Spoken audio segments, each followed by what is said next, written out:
All right, well, let's continue moving on to more stuff. Both of our panelists here have wonderful websites, they really do. But there is another website that's in a bit of trouble.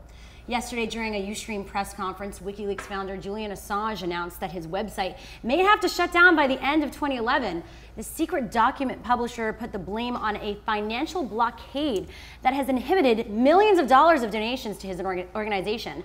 Assange called the refusal by Visa, MasterCard, PayPal, and Western Union to allow donations to WikiLeaks a, quote, dangerous, oppressive, and undemocratic attack led by the United States. Now, do you think the private banks have been influenced by the government? Well, I think clearly it's like financial censorship because, you know, there should be a free market for these kinds of things. He should be able to accept donations. If people want to give him money, he should be able to get that money, and the middleman is just cutting it off. Well, is something like WikiLeaks, does it affect you? Does it even matter to you, Taryn? I mean, let's face the facts, to be honest. Yeah, no, to be honest, it doesn't personally affect me, but I you know, I know it's hard. This is one of those, this is the one discussion that I was like, I'm just gonna wait to see what everybody else says, because obviously I'm aware, I'm completely aware of the impact that WikiLeaks has had, especially in the past year, but it's not something that I have found. You feel I haven't gone to the I have not gone to the website to look at any of the material. Well, we do have someone that is close to this subject matter, Trevor Tim. He's an activist at Electronic Frontier Foundation and WikiLeaks legal analyst. Trevor, thanks so much for joining us. Great, thanks for having me. So what was your reaction when you found out about all this and that now the site is suspended, that they're not sure they're going to continue? Yeah, well, I mean, it's really a shame because the government kind of started this financial censorship about 6 months ago. Senator Joe Lieberman, when the WikiLeaks cables first came out, called Amazon up and said, stop hosting WikiLeaks, or staffed it. And then he went on TV the next day and said, I really hope all these other companies that are not supporting WikiLeaks, but just doing business with them, he really hoped that they listen to his message. Well, and so then what does the future hold then of WikiLeaks? Is this the end? Are people sick of us, Julian in general? I feel like some people who did support the site are kind of feeling like this is another PR thing for him. Well, I mean, they've actually run out of money. Like Visa and MasterCard, who don't do processing with them, they take up about, and PayPal, they take up about 97% of the world's processing, financial processing. Yeah. So there's no way for them to get money. And if there's no way for them to get money, there's no way they can continue to publish because it takes a lot of money to run an organization. And, you know, I heard the guests talking before, and they were like, well, how does this affect us?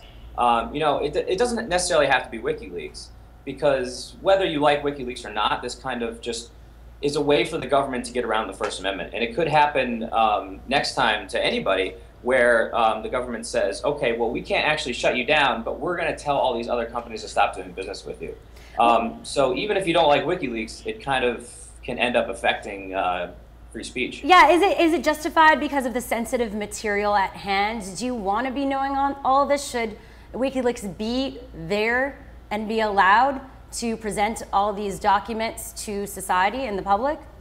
Well, Justin, I want to hear from our panel, and then we'll hear from I was going to say, I mean, I think everyone's paranoia about like shutting WikiLeaks down. I mean, like, what are they so afraid of people knowing? You know, I mean, apparently there's some secrets that they don't want out if they're shutting it down so hardcore like this. I mean, obviously, it's important that we have people out there that are trying to trying to find the truth and getting the truth out to the people. Yeah. And so that part is the scary thing, is not having that.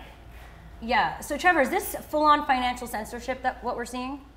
Yeah, absolutely. Because you can just kind of go back and see what they said when they first started blocking WikiLeaks. They're like, well, they did something illegal. They violated our terms of service. But actually, WikiLeaks didn't do anything illegal. They did publish classified information, but once classified information is in the hands of publishers, they can publish it whenever they want. Like if you open up the New York Times, the Washington Post, pretty much every week you're going to see classified information on the front page. And this has been going on for decades and decades, and it's been established that this practice is just news gathering and is protected under the First Amendment. the government could go after the person who leaked the information, but once it's in the hands of private people who publish it, then they're protected by the freedom of the press. So what WikiLeaks is doing is no different than any other newspaper in the country. Definitely. Trevor, one of the things that Assange says he wants to do is set up a platform so that people can donate through SMS payments and through sending in cash, mail, and checks. Do you think this is something that's going to work? Yeah, I mean, they definitely have smaller avenues where they can get money. I'm not sure if the SMS works in the US yet. I think it does in the UK. And this is kind of how they've stayed afloat after Visa and MasterCard and PayPal cut them off 6 months ago.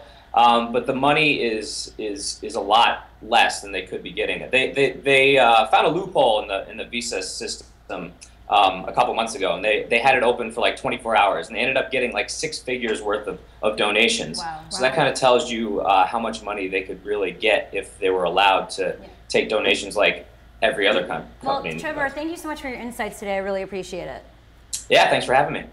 And last month, Assange failed to raise any significant money, unfortunately, from an auction of wiki memorabilia. Currently, the WikiLeaks site is reporting that they have temporarily suspended publishing while they secure more funds for survival. Make sure to keep letting us know your thoughts in the chat room and by tweeting us throughout the show at What's Trending using hashtag WTLive.